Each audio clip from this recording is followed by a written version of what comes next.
So fear is pretty sneaky. It shows up as hesitation, overthinking, playing small, and calling it being realistic. And today we're breaking the confidence myth and revealing how fear, rejection, and imposter syndrome can actually become the gateway to freedom. Rich Lyons is back. He's an entrepreneur, CEO, and author of Life is Sales. And in this episode, we are unpacking what we're going to call the confidence code, the internal shift that allows you to move through fear instead of being ruled by it. So, this isn't hype. This is actually some practical mindset work for anyone who wants to stop second guessing themselves and start showing up in business and in life. So, Rich is going to show us how fear shows up for almost everyone, especially people who are trying to build something meaningful. So, why does confidence why is confidence so hard, Rich? Confidence is so hard. I don't know. It's a great question. I mean, I think from my perspective, I think because we're programmed to think that fear is bad, right? Mm, I think from a right, very young age, like we're told, don't be afraid. Don't be afraid. right, And this is for men and women, but you're always told don't be afraid instead of why wouldn't you be afraid? Right? I mean, right. and not in a negative way, but can we become friends with our fear? Like, think of that. Like, if you take fear is not bad and just become aware of your fear. And it's Mm, not a yes or no. Like, when someone asks you, are you afraid? Like, you always want to say, no, I'm not afraid. Why would I be afraid? Instead of saying, of course I'm afraid, but maybe I'm afraid at a one, not a 10. But we're always afraid, and fear shows up as excitement, it shows up as anxiety, it shows up in a lot of different ways. But can we be aware of it so then we can calm it down? And there's a lot of different fears. There's real fears, there's imagined fears. Like we have catastrophic thinking where we take it into something else. But can we yeah. just analyze it and be aware, like I'm afraid, and let me just take a minute. Like, is this something I should be afraid of? Is it imagined? Am I blowing it out of proportion? But fear is very useful. And I think we miss that part of it because fear can tell you, hey, you're not ready for that presentation. You need to prepare more. Or, you didn't study enough for the test. You can prepare more. But we need to become friends with it and say, is there a message in our fear? But we all have. Mhm. It's interesting to me. Every time I've ever been afraid, my mind always takes me to the worst case scenario. It's like if I'm afraid of going to the doctor to get blood work done, suddenly I'm picturing like them missing my vein and blood going everywhere, like just worst case scenario. Why does that happen? Because it's never that bad. Like and then after you go through it, you're like, oh my God, that wasn't so bad. My body and my brain hyped it up that it was going to be this awful experience, right? Yeah. And I think that's part of what we need to kind of tame a little bit because we have this, I mean, our mind is trying to help us survive, right? So we sometimes have to override our mind because our mind is like thinking worst case and trying to protect us instead of really what is the reality? Like, I'm going to be okay. I've got this. I mean, that's kind of where we have to work with our fear. Is it a real fear? And is it something I really need to worry about and do something about? Or is it catastrophic thinking? Am I just totally blowing this out of proportion so I can calm down and just do what I need to do? And I think that's the choice we have and the awareness. If we're not aware, I think our mind takes over and we get into this cycle, right? We all have this cycle of, oh my God. But if we can be aware, like, okay, I'm just afraid, I'm saying on purpose, like it's not a big deal. I'm a grown person. I'm not the little kid who, when he had these fears, didn't know what to do, but I'm a grown up now, and so I can work with my reason and say, is this something I really need to be afraid of or not? And what do I want to do? And I can Right. choose to do nothing, but let's just try to be a little more rational about our fear. hmm For people, especially high performers, I mean, you work with high performers all the time. You are one. I think it's natural. Like if you're trying to build a legacy or build a business or make a difference in this world, that involves taking risks. And anything to do with risk involves fear. And so if you're going to continue to play small and sit in your bubble and not take any risks or do anything different, then you're not going to be afraid. But I don't know. I think fear is necessary. It's like the catalyst to change. And then we just Totally. talked about it. Your wife doing that TEDx talk. I'm like, how did she feel after that? She must have felt amazing because of the nervousness and fear she had before going up on that stage, right? And then she Totally. did it, and then she felt like a she could rule the world. You know, Totally it comes empowered. Yeah. confidence comes later, right? No, and we talked about that. Like, we have this concept of courage, and what's the definition of courage? It's kind of facing your fear and doing it anyway. But if I asked most people, are you afraid? They're gonna be like, no, I'm not afraid. Instead of just like, yeah, of course I'm afraid, like I said, but let's rate it. It's not a yes or no, it's a 1 to 10. And just like be able to assess it because we all have, you brought up entrepreneurs and, you know, everyone has imposter syndrome and especially perfectionists. So think about a lot of strivers and people who are trying to do something, they're perfectionists, right? So they have imposter syndrome because you can't ever be perfect and you're going to Right. make mistakes and you're taking risks. But can we just take those risks and know even if we fail, we're going to learn from it and we're going to be okay and we're going to be better? Do you think fear can exist with confidence? 100%. 100%. I mean, I think we're lying to ourselves if we're saying we're not afraid. Now, sometimes you fake it till you make it, right? Because inside, you're churning and you have all this fear going on, but what you present, you still have a choice. And I think that's where people get confused. Like you don't become your feeling, you don't become fear, right? You have fear, and then you decide how you want to be in the world and what you want to do. But you don't become your fear. I think that's the fear. I'm using fear. The fear is I'm going to become fear and I'm going to be paralyzed and I can't do anything. Mm. If I acknowledge that I'm afraid, instead of acknowledging my fear, processing it, and still I have a choice of how I want to be in the world every moment, right? And I could still choose, I'm afraid I'm going to shut down. I'm going to, binge watch something. We still have that choice. That's fine. But can we be more conscious and aware of our choices? Right. What about the difference between confidence and courage? Do you think there is one? Um, that's a good question. I mean, I think it's interesting.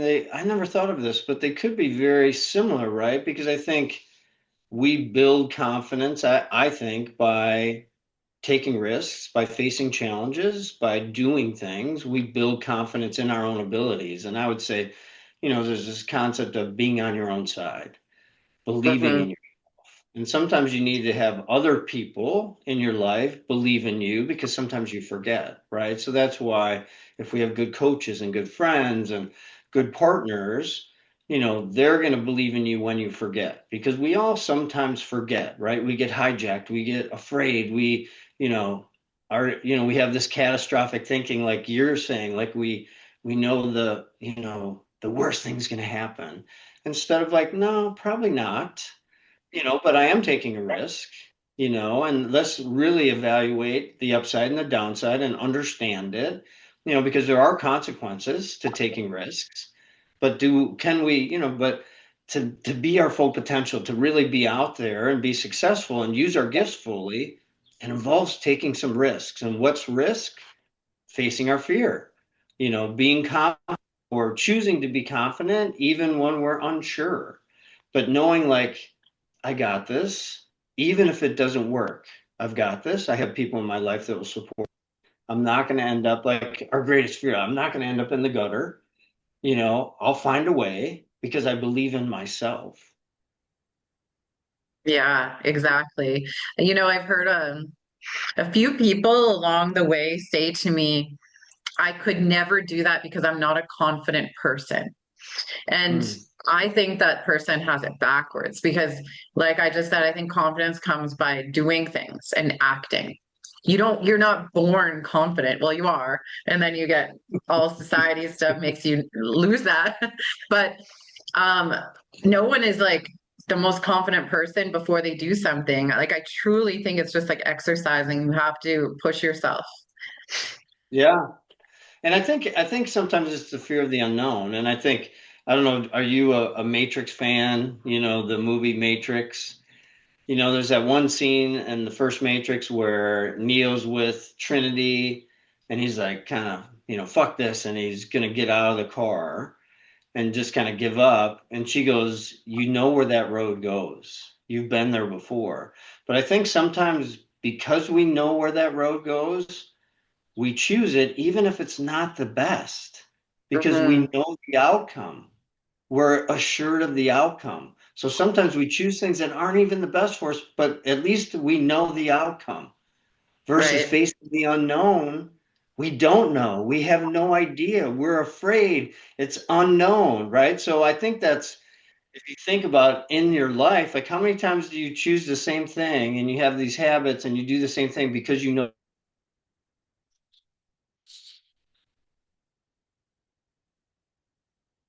that's where the reward can be. That's where the greatness can be. Exactly. Exactly. Learning how to be comfortable with uncertainty, I feel is so powerful. Um, what about imposter syndrome? So, imposter syndrome is everywhere. Everybody I know, a CEO, founder, executive, creators, experts, they all go through it. What do people misunderstand most about imposter syndrome? Yeah, I think imposter syndrome is just fear. That's exactly what we're talking about. And I just read an article, I think yesterday, that was talking about perfectionists tend to have greater imposter syndrome, right? Because they're trying to be perfect. But I think if you think about what is imposter syndrome, it's kind of like someone's going to find out who I really am and then not Mm, like and abandon me. And then once again, I'm going to be alone and on the curb, because they're going to find out who I really am. Versus, what's the other side of that? They're going to find out who I am and love me even more. right, But we never think that. We never think, hey, if someone really found out who I was, they would be attracted to me. We always think if they found out who I was, they would reject me. And I right. think that's the problem, right? I mean, I think Marianne Williamson has this famous quote that's in the Coach Carter movie where she talks about our biggest fear is not failure, our biggest fear is success, right? And who are we not to shine our light and inspire others to shine their lights? I mean, it's a beautiful quote, but I think we kind of trick ourselves to say we're afraid of failure, but I think we're afraid of really shining fully and being fully seen. Yeah, fear of success is a real thing. Yeah, it's crazy, right? So it's kind of the opposite of imposter syndrome. Wow. Yeah, it's interesting to me is a lot of people want success, but they're actually afraid of it. They're afraid of being seen. They're afraid of what that'll do. They're afraid of the positive change, which is so bizarre, but it is a real thing. So how do you personally move through those moments of self-doubt where you show up and you suddenly imposter syndrome kicks in? How do you move through that? I mean, I think I've worked on it a lot, like worked on my relationship with fear, to be aware of it and then still make my choice to face it, right? And I think, we all have a core matrix where we have these beliefs and this belief system, like, no one's going to want to be with me. The world doesn't want the best for me. And we all have that when we get shaken. But can we have other messages like, no, I think the world is a safe place, the world does want the best for me. Like, can I override some of my, core limiting beliefs, which then allows me to kind of do it anyway? I mean, I know Right. that's easy to say, but there is that courage factor where fake it till you make it, like do it anyway, like build a muscle. It's like going to the gym. Like the more risks you take, the more times you face your fear and do it anyway, then you're building that muscle. And I think, unfortunately, in society today, we try to make it go away. We try to get rid of it. We try to I mean, I was a drinker, right? I don't drink anymore, but I would try to drink it away. I would try to forget by drinking, and unfortunately sometimes with kids now, oh, everyone has anxiety, everyone has ADHD, and some people do. So I'm not taking away from that, but I just think we're not teaching people to deal with their fear. We're teaching them how to try to get rid of their fear. Yeah. Yeah, exactly. What about rejection? So rejection is huge as a fear trigger in everything, sales, leadership, and life. So how do you see rejection? And when you stop seeing it as personal, did that shift things for you? Yeah, I think, being in sales and, making cold calls and, sending emails, like you face a lot of rejection, no question, right? So I don't want to say you get used to it, but once again, with the awareness of your fear and with the awareness of now we're talking about hurt, right? Like we all get rejected and we all feel hurt, but can I tend to myself and acknowledge the hurt? Like, hey, that person hung up on me and that hurt my feelings, but I'm okay. And just what I think we don't realize is just the acknowledgement starts the affirmation, right? Right. I think if we ignore the fear and we ignore the hurt, we're not tending to ourselves at all. We're creating a bad pattern.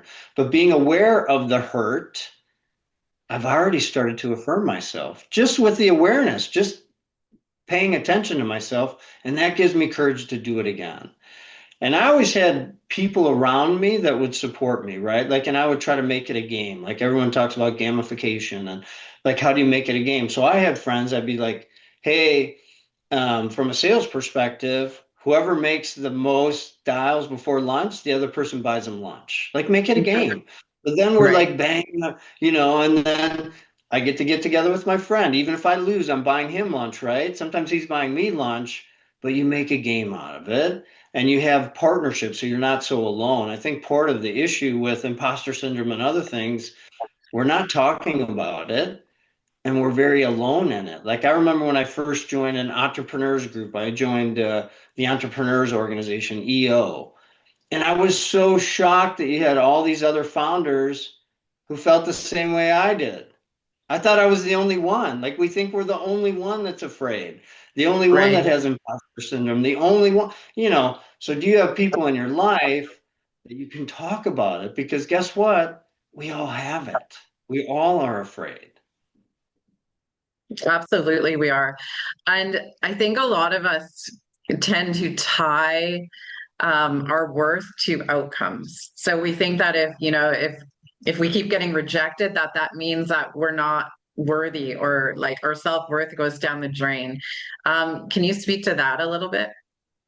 Yeah, I mean, that's really challenging, like what is success, right? And I think, you know, from an entrepreneurial perspective, I never defined success as just money, right? And I think there could be a trap there if the only way I define success for me is financially. Well, I also was married. I also was a father of two children. And I happen to be an entrepreneur and have a business. So think about like what success, if I only thought success was going to be money, then I could be a shitty husband and a shitty father because I wouldn't be paying attention. Like to me, you have this holistic version of success. So what do we tie it to, right? Like what do we tie our self-worth to, right? Right. And if, so I think we have to expand, like if we tie it to effort, if we tie it to grit, if we tie it to working hard, like there's so many things we can control. So think about from a sales perspective, when I talk to salespeople, like you have numbers.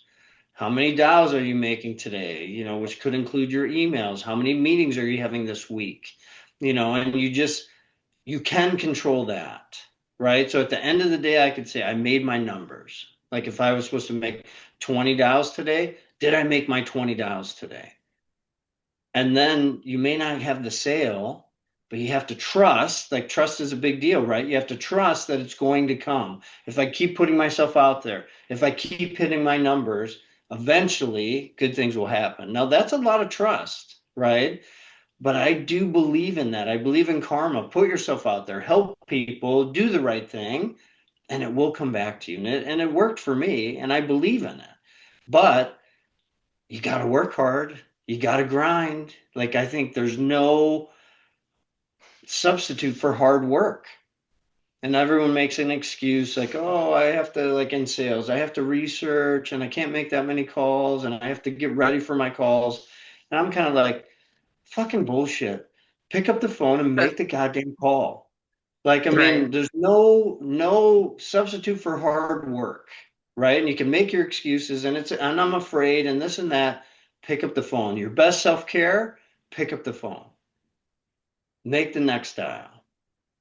Yeah, I think it's about redefining what success means, Yeah. right? Not tying it to those monetary gains. They Yeah, and come, I but believe I the think, money will come. Like I think the yeah, money will come, but let's not just tie it to only that. There's a lot of other things. You made a great connection with someone. You helped someone. Maybe you didn't make money, but you helped someone. You did the right thing. You connected someone to someone else. Like that's a good thing. Like, can we help people? And I think if you think of life and sales as service, are we helping people? mhm, yeah.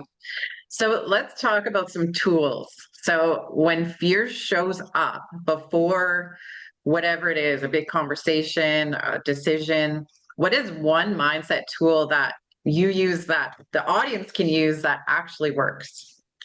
Yeah, number one is the awareness, right? So I think number one, we have to start noticing when we're afraid. Like I use a model where, I talk about like scarcity versus trust, and scarcity is just fear, right? We all have fear of not enough money, not enough time, not enough love. We have this scarcity mindset.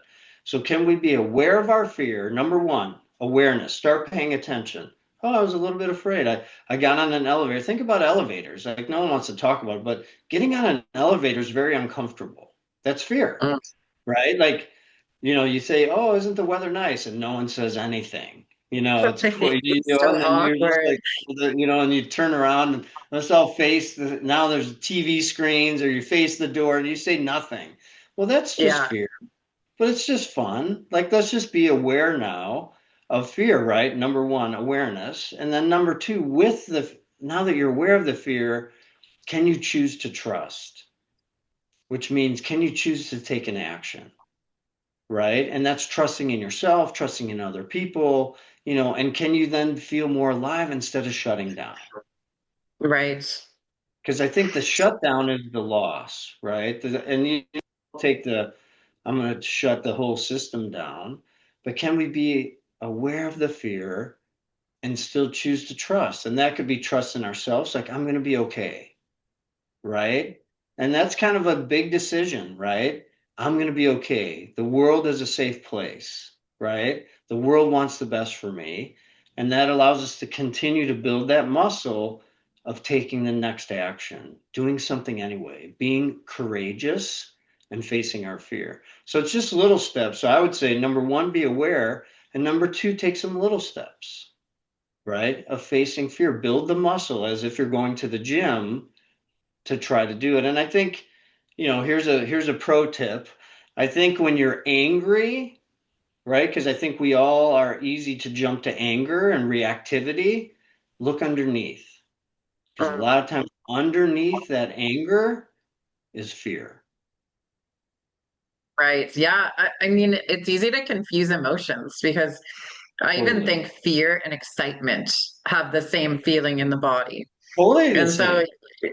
yeah, exactly. So we have to like really analyze it and really get to know our bodies and what our bodies are telling us, but we can even trick our bodies, Sure. Even if I'm in a wretched mood and I'm miserable, if I smile a little bit, that helps. It Just does. moving my mouth muscles, like just turning up my mouth to smile, it changes everything. So it's like these little tiny shifts. And then the Yeah. body recognizes the body doesn't know the difference if I'm happy or not. Right. But if I tell Yeah. it it's happy, then it helps. Yeah, it's And I so think interesting. with the awareness, like all it does is it gives us choice. Because if Right. we're not aware, like you're saying, we'll fall into mood addictions, we'll fall into bad habits instead of just being a little aware, like I'm feeling afraid, I'm feeling hurt, I'm feeling angry. Just a little bit of awareness can then give us choice. Like all we're looking for is an ability to make a choice, right? Yeah. And What that about choice could self-talk? be, yeah, totally. How does self-talk relate to confidence and fear? Do you use it a lot? I do. I mean, I think, I mean, this awareness and everything that I'm talking about, like I'm aware of my fear, I'm aware of my hurt, I'm aware of my anger, like just being aware, there's some self-talk in it to say, okay, I'm afraid, I'm going to be okay. Self-talk, right? Versus, oh fuck, the world's falling apart. So which way do I go, right? With my fear. First I'm aware, but then do I go to catastrophic thinking like I'm fucked? Or do I go to I've got this. I can handle this, and that's not based on the result. I'm saying I can handle it no matter what, right? I've got people supporting me in my life.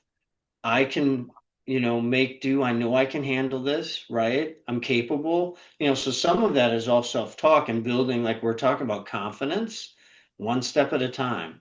I can do this. I've got this, right? I'm prepared. So you still have the hard work. I'm not taking away from that. You still have the preparation, but that's what gives you some of the assurance, like I've got this and I'm on my own side. And that's not an easy thing to be on your own side, right? Because that's where the imposter syndrome comes. But can you literally think like, even if the worst thing happens, I'm still going to be okay? Right. Not always Yeah. easy. Not always easy. But a great message, right? I've got good people in my life. I have friends, people who are supporting me. I've got this. Yeah, for sure. What what does freedom look like on the other side of fear? Well, you're never on the other side of fear. Mm, So let's talk about freedom just being making friends with your fear. Right. So I think the freedom is I'm aware. The freedom is that then I have choice. Because I think sometimes when we're not aware, we just fall into the same routine, same habits. I'm doing the same thing over and over versus I'm aware of my fear. I have freedom now to choose. And sometimes I'm still going to choose the same thing, but let's do it consciously, not based on a routine. And sometimes I'm going to make a different choice that's going to be riskier but I'm going to do it, right? So I think the freedom is that we have choice, right? And we right. still may choose the same thing. We're going to choose the same habit because we know that's the result, even though it's bad. And sometimes we're going to be like, I'm going to risk, and I don't know the result, but I'm taking the risk, and I know I'm going to be okay anyway. So the freedom is I have choice. Like I'm not stuck in this victimhood bullshit. Like I can't do it. It's too scary. No one ever told me I could do it, right? Everyone told me I wasn't enough. The world doesn't want the best for me. Okay, that's fine. I know that one. But can we be aware and then make some different choices? Right. Yeah. I feel like a lot of people are stuck in that loop of pessimistic a pessimistic attitude, and there's nothing that just drives me crazier than someone who's creating their own chaos. Like you can see it as an outsider, and if they just made a conscious decision to stop thinking that way and just to choose something else, just even a little bit, it would change everything.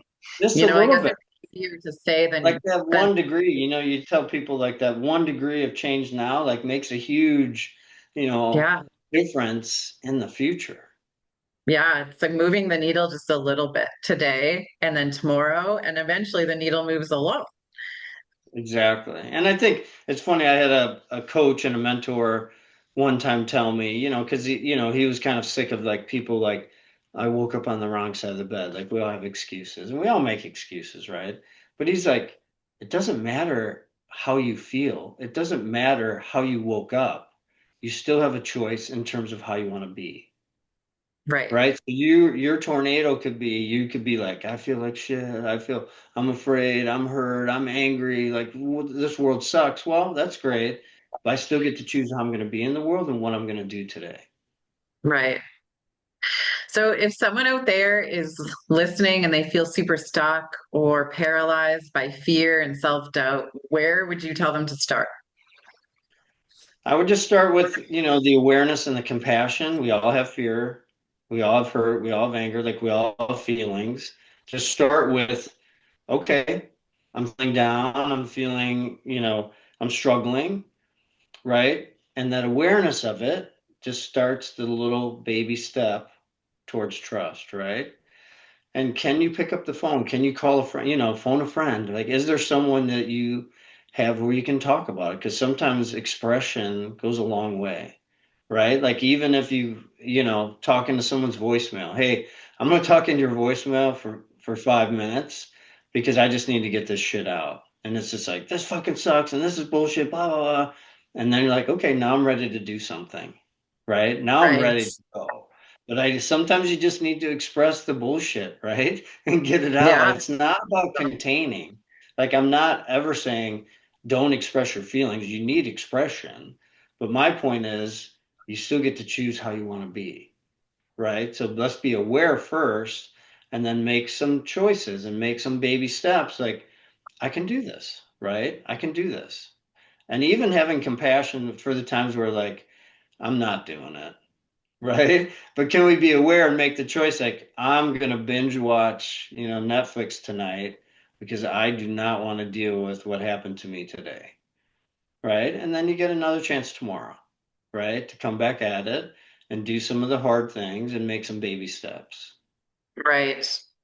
What about people who don't have someone to call? Do you think writing would be similar? I think journaling can be amazing, right? Meditating can be amazing. I mean, people, you find your thing, breath work, just taking some breaths, like some connected breaths, like literally being aware of our breath for a second. Go for a walk.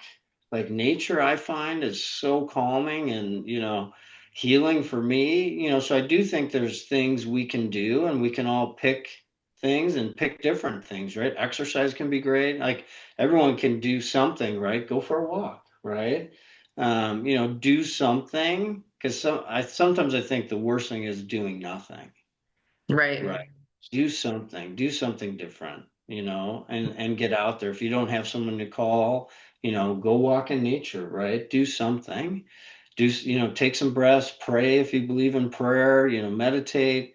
I think there's a lot of things that we're just trying to shift, like you were saying earlier, just a little shift. Like, can we just shift, like get up out of the chair? Like just a little shift is going to help. Right. I feel like it's those days where I don't feel like going to, say, a yoga class or the gym, or the days that I need it the most. It's like the more Fucking resistance that I have, the more I need it. And then I force myself to do it and I feel better after. So I think it's momentum. Even like I've been dealing with, it's colder than, it's so cold where I live right now, as you know, and I've been dealing with procrastination and not getting things done because it's just miserable outside. But even if I just get up and make my bed, I find that helps. Like just these tiny little habits, like brushing my teeth, get up, brush your teeth, make your bed. And then suddenly I'm, conquering the world that day. So I No, think I the love little things that. are the most important. I do the bed making too, and I think it's a good one. There was a talk by I think it was an admiral who literally said like make your bed every day because number Right. one you've accomplished something, and number two at the end of the night you get to get into a nicely made bed. I mean, amazing, right? Amazing. It's like self-care. So I do think, to your point, some of these scheduled things or, get a trainer or, schedule something where you're going to go because there's a ton of times I don't want to go, but Right. I have an appointment. And if I don't go, I'm paying anyway. And so I'm going to go. So some of it is, getting some good self-care routines and regimens, to make sure that you get moving. Because on some days it's like it's freezing cold out, there's snow, you're like, I don't want to do anything. And it's Yeah. okay not to, right? But let's not do that for 2 weeks.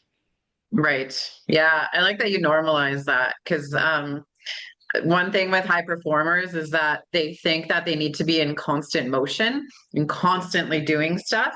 And even for myself, I used to struggle with a night of Netflix, but then I'm like, well, I need this once in a while. Like it's okay. So telling ourselves it's okay, but not using it as an excuse. Yeah.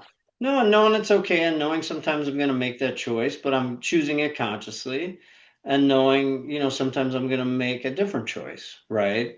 Because I think when we're unconscious to it, then we fall into, weeks of pattern. Like I have a friend that always says to me, like, we're always in breakdown. So we just need to be looking for it. Like, where are we in breakdown and how do we get back on track? But if we're not looking, then we can be in breakdown for a really long time. Right. What do you mean by that? What do you mean by we're in breakdown? There's always something that's not going to be perfect in our life, right? So if you think about different areas of your life, like, body, self, relationships, family, work, community, we can't keep them all 100%. It's not possible, right? So we're always going to be in breakdown somewhere. So maybe we're on our game at work, but we're not sleeping and we're not exercising. Or maybe, we're on our game at work and we're exercising, we're in the gym, but our relationships, I'm not paying attention to my relationships, right? So we're always in some kind of level of breakdown. There's no perfect balance. Like I think balance is a fallacy. I think it's a lie, right? There's no perfect balance, but we're always trying to balance. So can we be aware of where am I in breakdown? What am I not paying attention to? And maybe I need to pay some attention. Yeah, I love that because I feel the same way. I don't think I've ever had a moment where everything has been perfectly balanced. Like maybe for like a millisecond, and then I realize it and I'm like, nope, And it's then it not. goes out of balance. Exactly. It's like, oh, I'm in balance. No, you're not. 100%. Oh, that's Yeah. perfect. So then what do you think balance actually looks like with all the fear, with the imposter syndrome? Like, what is reality? Like, what does that look like? I think it's choices. Like we're back to freedom is in the choices and Right. freedom is in the awareness. Like can we be aware and then we make choices, right? And maybe we know I'm going to focus on work. And so other things maybe aren't going to be as good and in balance, or I'm going to focus on my health and maybe I'm going to focus on my relationships. But to make those choices and know we have to always continue to make those choices because there's no balance and it's always moving around. So I think Yeah. the awareness, I'm kind of a broken record on this, like being aware and seeing where we're out of balance, and then we have choice. Do we need to Mhm. spend a little more time over here or over here? But without awareness, it could get really bad, right? And really out of balance. Absolutely. Rich, I would love for you to tell everyone more about the work that you do. Absolutely. So we talked about my book, Life of Sales, a holistic approach to sales, self-discovery, and living a life of purpose.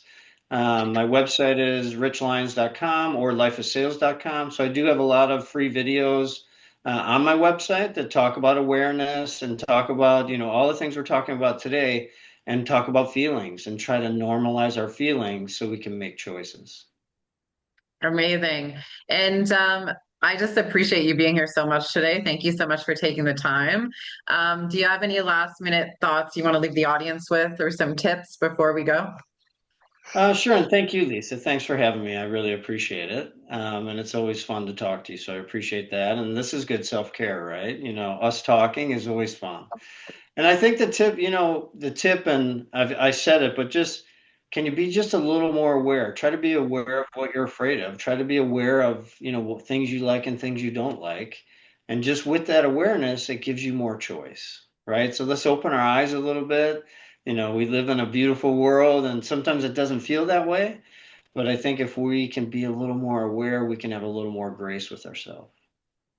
Amazing. I love it. Thank you so much for this fun episode. And to our audience, fear is one thing, but imagine what is on the other side of it. Stay tuned for the next episode, and we will make sure to have Rich Lyons' information in the show notes so you have access to his website and all the other amazing tools that he offers to the world. Until next time, take care, everyone. Thank you.